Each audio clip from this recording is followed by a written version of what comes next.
Good evening everybody.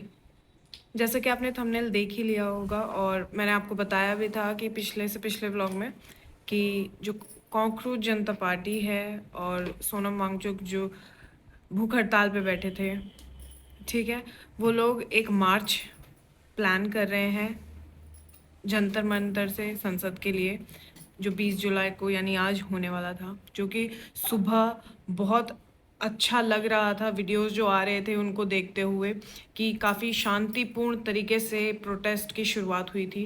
वहाँ पे कोई ऐसी गैंग्स नहीं थी, वहाँ पे कोई भी आप कह लो किसान नहीं थे। आज वहाँ सिर्फ बच्चे थे जो पेपर लीक की वजह से परेशान हैं, जो हताश हैं, जिनके पास नौकरी नहीं है या जिनके पास नौकरी है भी तो वो बेटर अपॉर्चुनिटीज़ के लिए वहाँ अपनी यू नो जो वो हर्ट हुए हैं उस फीलिंग को वहाँ दर्शाने गए थे। बच्चे हैं तो जाहिर सी बात है, ज़्यादा टाइम तो है नहीं, स्कूल है, कॉलेज है, तो एक दिन उन्होंने प्रोटेस्ट के लिए चुना और बच्चे प्रोटेस्ट वहाँ पर कर रहे थे शांतिपूर्ण तरीके से। लेकिन शाम आते आते जो इमेज, जो पिक्चर बदली है ना, बच्चों पर लाठीचार्ज किया गया, आंसू गैस के गोले दागे गए। कुछ तो ऐसा भी दावा कर रहे हैं कि वाटर कैनन जो चलाए गए थे उनमें इलेक्ट्रिक करंट भी डाला गया।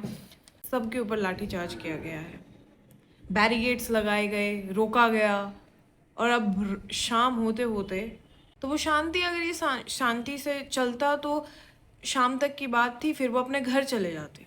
लेकिन इसके बजाय उन पर बंदूकें पॉइंट की गई, वाटर कैनन्स। और जो अभिजीत दीपके हैं, कॉकरोच जनता पार्टी के फाउंडर, और हम कोई पहले ही बता दूं कि कॉकरोच जनता पार्टी अभी तक कोई पॉलिटिकल पार्टी बनी ही नहीं है। ठीक है, ये कोई पार्टी है ही नहीं जिसे आप सपोर्ट कर सको या जिसे अभी आप सत्ता में ला सको। वो अब तक एक पॉलिटिकल पार्टी नहीं है।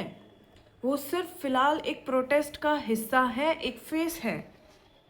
अभिजीत दीपके को अरेस्ट कर लिया गया है, लोगों को वहाँ पे बहुत से लोगों को अरेस्ट किया गया है। और सबसे बुरा, जो मुझे बहुत ही बुरा लगा पर्सनली, कि जो सोनम वांगचुक जी की वाइफ हैं, ऐसा क्लेम किया जा रहा है, अभिजीत दीपके ने खुद बोला है कि उनको, जो उनकी वाइफ है सोनम वांगचुक की, उनको बालों से पकड़ के घसीटा गया है, जो कि कितना अपमानजनक होगा हम और आप सोच भी नहीं सकते। एक ऐसे इंसान की पत्नी जो देश के लिए इतना कुछ कर रहा है, जो बच्चों के लिए इतना कुछ कर रहा है, और उसकी पत्नी के साथ ऐसा दुर्व्यवहार किया गया।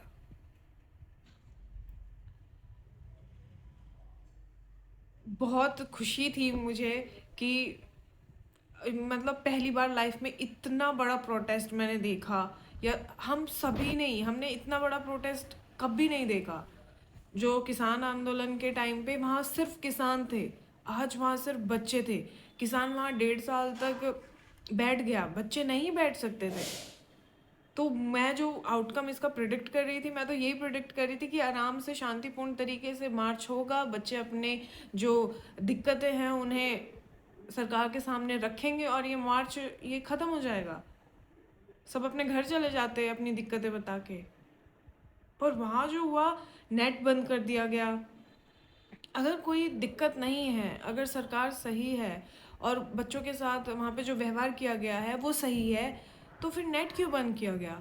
ऐसा भी कुछ वीडियोस क्लेम कर रही हैं कि वहाँ पर पत्थरों से भरी गाड़ियाँ खड़ी की गई, लाठियों से भरी ट्रक खड़े किए गए, टूटी फूटी गाड़ियाँ खड़ी की गई। ये सब वीडियोस क्लेम कर रही हैं और ये पहले की है। आज जो ये मार्च शुरू हुआ था उससे पहले की है। बच्चे वहाँ पे 10th क्लास के बच्चे, उनके ऊपर इतनी बुरी तरीके से पिटाई हुई है, सर फोड़े जा रहे हैं, which is very bad. I don't know, मैं सच में, मैं तो ऐसा प्रोडिक्ट नहीं कर रही थी कि इस मार्च को हमें ऐसा देखने को मिलेगा कि कोई डेमोक्रेसी में अपनी आवाज़ उठाए और उसकी आवाज़ सुनने की बजाय, उनकी कंप्लेंट सुनने की बजाय आप उन्हें बलपूर्वक उन्हें चुप करा दो। आई डोंट नो ये होता भी, ये डेमोक्रेसी में अलाउड भी है या नहीं है। खैर, आज जो भी हुआ मैंने आपको बताया, सब कुछ बताने की कोशिश की जितना मुझे पता लग सका, क्योंकि वीडियोस अब नहीं आ रही हैं। वीडियोस मतलब सुबह से बहुत मुश्किल से मुझे वीडियोस मिली हैं, क्योंकि जो हैं भी उन्हें लोग रीपोस्ट करने से डर रहे हैं, पोस्ट करने से डर रहे हैं, लाइक करने से डर रहे हैं, और क्या ही हो सकता है। मेरी सबसे सरकार से यही रिक्वेस्ट है कि बच्चे हैं, भविष्य है इस देश का, इनकी आवाज़ सुननी चाहिए।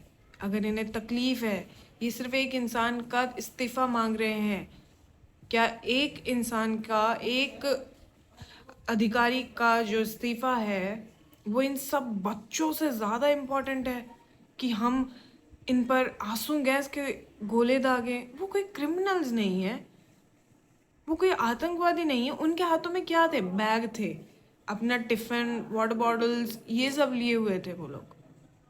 कोई पत्थर, कोई लाठी, कोई गन, कुछ नहीं। खैर, आज जो भी हुआ मैंने आपको सब बताया। आपका इस पर क्या कहना है, क्या राय है, प्लीज़ कमेंट सेक्शन में ज़रूर बताएं।